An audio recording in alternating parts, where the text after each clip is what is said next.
కరీంనగర్ జిల్లా చిగురుమామిడి మండలం రేకొండ గ్రామపు మట్టిగంధం అరవింద్ మైలారపు తమ్ముడు. స్వరూప సమ్మయ్యలు అమ్మా నాన్నలు. ప్రస్తుతం నిజాం కాలేజీలో డిగ్రీ 3వ సంవత్సరం చదువుతున్నాడు. మనిషి వేసుకున్న ముసుగుల్ని తీసేసి తన కవిత్వం ద్వారా నిజస్వరూపాలు చూపిస్తున్నవాడు. నిజస్వరూపాలు తన కవితా సంపుటి పేరు. మారాకు తొడిగిన మొక్క ఆకాశానికి నమస్కారం చేస్తున్నట్లు తన కవిత్వం ఉంటుంది. హిందీ, ఇంగ్లీష్, ఉర్దూ కలగలిసిన ఫ్యూజన్ షాయరీ నిర్మాణం తన కవితల ప్రత్యేకత. అందాల ఫోటో ఫ్రేమ్ల వెనుక గోడె గుండెలకు గుచ్చుకున్న మేకులెన్నో అని అంటాడు. కాలేజీ అనుభవాలను, ఉద్యోగం కోసం పోటీపడి ఒత్తిడికి గురయ్యే తరాన్ని కవిత్వం చేస్తున్నవాడు. అరవింద్ నగరాన్ని ఎక్స్రే తీస్తున్నాడు. మానవీయ సంబంధాలకు పట్టిన వైరస్ ఏందో మనకు ఎరక చెప్తున్నాడు. తమ్ముణ్ణి కవిత్వం చదవవలసిందిగా కోరుకుంటున్నాను. అందరికీ నమస్కారం. 2 తరాల కవి సంగమానికి మా నిజాం కాలేజీకి విచ్చేసిన కవితా ప్రియులందరికీ ధన్యవాదాలు. నా పేరు మైలారపు అరవింద్. మాది కరీంనగర్ జిల్లా చిగురుమామిడి మండలం రేకొండ గ్రామం.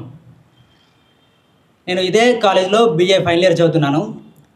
ఎవరైనా మీ అమ్మ నాన్నలు ఏం చేస్తుంటారు అని అడిగితే నేను మా నాన్న IAS అని అంటాను. IAS అని అంటే ఇండియన్ అగ్రికల్చర్ సర్వీస్. మాది వ్యవసాయ కుటుంబం. సో ఇక్కడ అందరికన్నా చిన్న వయసు నేనే అనుకుంటా. సో ఇక్కడ మీ అందరినీ చూస్తుంటే నాకు ఏమనిపిస్తుంది అంటే ఒక మహావృక్షాల్లా కనిపిస్తున్నారు. మా నిజాం కాలేజ్ చింత చెట్టులాగా కనిపిస్తున్నారు.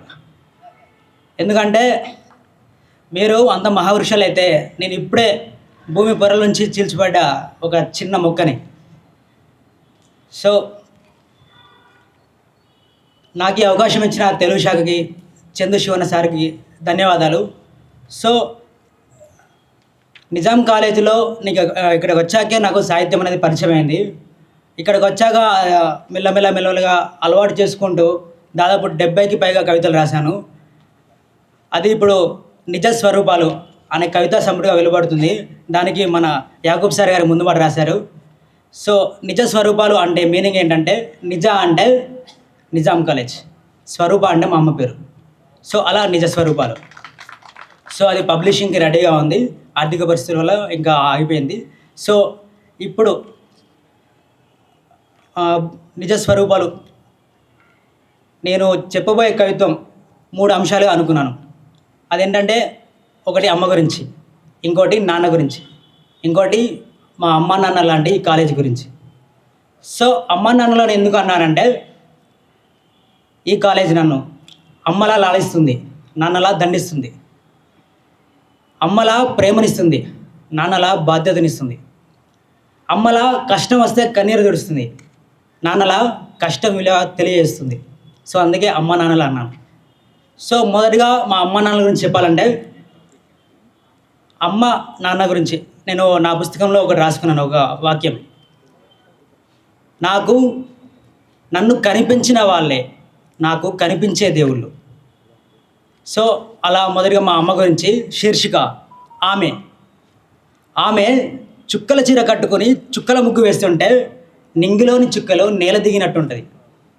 కందిపప్పు పోపు వేస్తే ఊరంతా కమ్మని వాసన ఊరేగి వచ్చేది. ఆమె కన్నా పెద్ద చెఫ్ ఇంకా ఎవరు ఉండరేమో. అన్నం మాని అలిగి కూర్చుంటే ముద్దుగా ముద్దలు కలిపి గోరుముద్దలు పెట్టేది. చేదు కాకరకాయ కూడా చక్కెర పోసినంత తీయగా ఉండేది. ముద్దుగా గోరింటాకు నూరి చేతికి అదుగుతుంటే నిలవంక నిండు చేతులలా మెరిసినట్టుంటుంది. పొలం దిగి మునుం బట్టి వరినాట్లు వేస్తుంటే భూమికి పచ్చరంగు అదినట్టుంటుంది. పట్టు చీర కట్టి బతుకమ్మ ఆడుతుంటే పట్టు చీర కట్టి బతుకమ్మ ఆడుతుంటే వెన్నెలమ్మ నేల దిగినట్టుంటుంది. ఉయ్యాల పాట అందుకుంటే గౌరమ్మ గెంతులేస్తుంది. బోనాల పండక్కి బోనమెత్తి నడుస్తుంటే అమ్మోరు సెగమూగినట్టుంటుంది. రోజంతా శ్రమించినా తను మాత్రం విశ్రమించదు. ఆమెకున్నంత ఎనర్జీ మాకెప్పటికీ రాదేమో. ఆమెకు కోపం వస్తే అమ్మోరు కూడా తక్కువే. ఆమె చేత తిట్టించుకోవడం కూడా అదృష్టమే. అదేంటో ఆమె లేకపోతే ఏదీ తోచదు. ఏ వస్తువు ఎక్కడుందో కనబడదు. ఆమె పేరుకే పేదదే అయినా ఆమె చెయ్యికి ఎముకనే ఉండదు. ఎవరు వచ్చినా లేదనకుండా కాదనకుండా దానం చేస్తుంది. ఆమె రెక్క విరిగి ఆసుపత్రిలో పడితే మేము రెక్క విరిగిన పక్షులమయ్యాం, గూడు చెదిరిన గువ్వలమయ్యాం. ఆమెకు దూరంగా వచ్చి ఎన్నాళ్ళయిందో సొంతింటికే చుట్టాలమయ్యాం. మాకెన్ని కష్టాలు వచ్చినా, ఎన్ని తిప్పలు పడ్డా అది కేవలం ఆమె కోసమే, ఆమె నవ్వు కోసమే. ఆమె నవ్వుతుంటే మాకు ప్రతిరోజు నిండు పున్నమే, ప్రతి పూట ఉగాది పండగే. ఆమె ఎవరంటే మా అందమైన అమ్మ. సో నా రెండో కవిత మా నాన్న గురించి. శీర్షిక నాన్న నా ధైర్యం. నేను ఓ బీడుబారిన నేలనైతే నన్ను తడిపే జడివాన మా నాన్న. ఓ ఎగిరే గాలిపటాన్ని నేనైతే ఆ కనిపించని దారమే మా నాన్న. నింగులోని నిలవంకను నేనైతే నన్ను వెలిగించే రవికాంతి మా నాన్న. చిన్న వయసులోనే కష్టాలు పడ్డావు, ఆర్థిక పరిస్థితులు చదవనివ్వలేదు. పుస్తకం పెన్ను పక్కన పెట్టి పలుగు పారా పట్టినావు. చదువు విలువ తెలిపి నా భవిష్యత్తుకు బాట వేసినావు. మూటలెన్నో మోసినావు, మాటలెన్నో పడినావు. అవమానాలను భరించినావు, భారమెంతో మోసినావు, బాధలెన్నో దాసినావు. ఆటపాటల్లో మేముంటే ఆటుపోట్లలో నీవుంటావు. ఆపదలన్నీ దాచేస్తావు, ఆనందాలని పంచేస్తావు. కంటి లోపలనే కన్నీళ్లను దాస్తావు. ప్రపంచమంతా ప్రేమ నీకున్నా బయట పెట్టలేని పెద్దరికం నీది. పట్టలేనంత బాధ నీకున్నా పంచుకోలేని పేదరికం నీది. నీ పేరే మా గుర్తింపయ్యా, నీ కోపమే మాకు పరమయ్యా. నీ త్యాగానికి ఏది సాటి రాదయ్యా, నీ ప్రేమ మాకెన్నడూ అర్థం కాదయ్యా.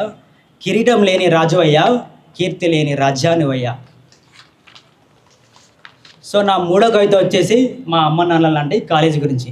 సో కాలేజ్ ఫైనల్ ఇయర్ కాబట్టి ఈ 3 సంవత్సరాలు నాకున్న మెమొరీస్ అన్నీ కలిపి ఈ లాస్ట్ ఇంకో ఈ 1 వీక్ అయితే నేను వెళ్ళిపోతాను ఈ కాలేజ్ నుంచి, బంధం తెగిపోతుంది. కాబట్టి 3 సంవత్సరాలు ముడిపడ్డ ఈ బంధం అన్ని మెమొరీస్ అన్నీ కలిపి ఒక కవితగా రాసుకున్నాను. ఆ కవిత శీర్షిక అయినా ఎందుకో ఏ బాధ లేదు.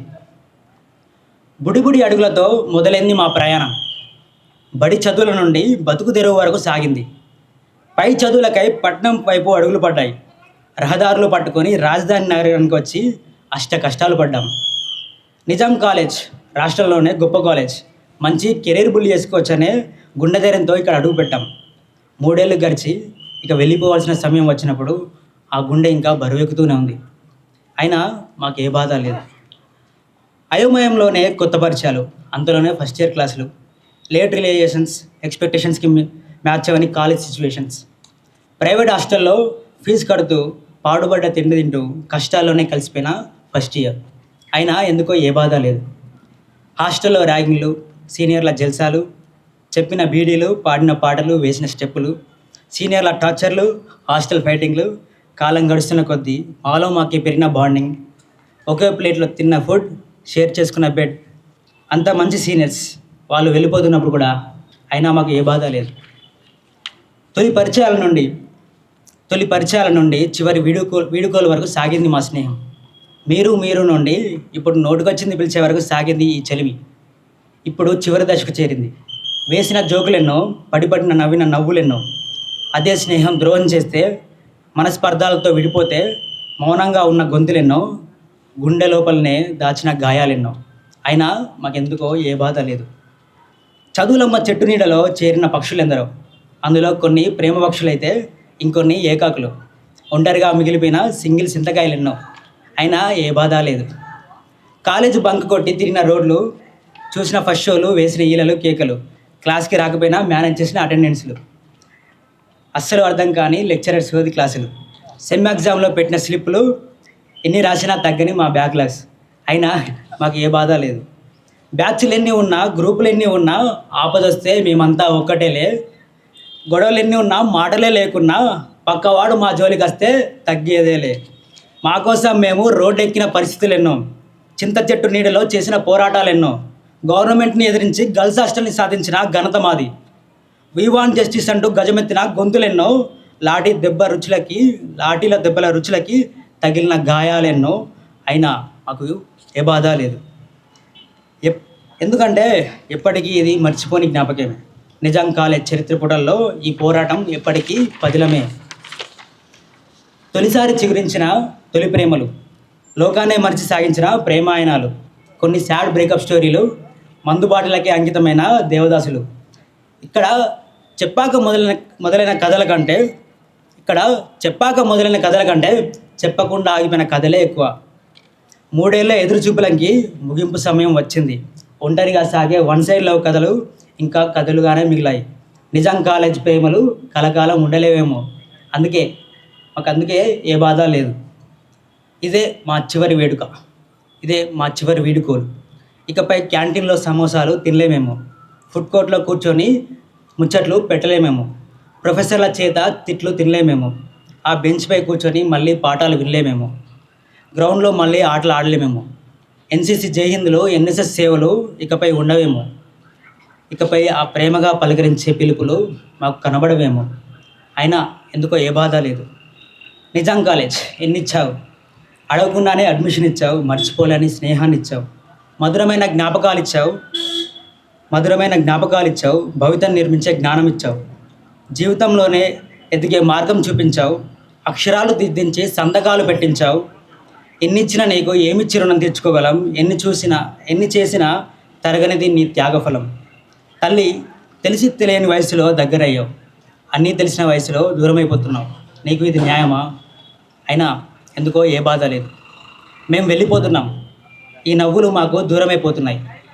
కాలేజ్ ఫస్ట్ డే ఏ బ్లాక్ ఎక్కడుందో అని వెతుక్కుంటూ తిరిగాం. కాలేజ్ చివరి రోజు ప్రతి బ్లాక్ తిరుగుతూ మిస్ అవుతున్నాం. Our golden days are coming to an end. అయినా ఎందుకో ఏ బాధ లేదు. అయినా మేము ధైర్యంగా వెళ్తాం. వెళ్ళేటప్పుడు ఈ చెట్టు కొమ్మలు అటు ఇటు ఊగుతూ మాకు టాటా చెప్తాయి. రాలిన కన్నీళ్లతో, బరువెక్కిన హృదయాలతో మేము వెళ్తున్నాం. బాధ్యతల బరువు మోయడానికి మేము సిద్ధంగా ఉన్నాం. మాకు ఏ బాధ వచ్చినా మళ్ళీ నీ ఒడిలోకి చేరిపోతాం. నీ ఒడిలోకి తీసుకొని మాకు ధైర్యాన్ని ఇవ్వు. వెళ్ళిపోతున్నప్పుడు మా బ్యాగ్ నిండా బట్టల బరువు, కంటి నిండా కన్నీళ్ళ బరువు, గుండె నిండా జ్ఞాపకాల బరువు మాతోనే మోసుకెళ్తున్నాం. అయినా వెళ్ళేటప్పుడు మేము ధైర్యంగా వెళ్తాం. ఎందుకంటే మాది నిజాం కాలేజ్, మేము ఎప్పటికీ నిజామియన్సే. అందుకే మాకు ఏ బాధ లేదు. Thank you.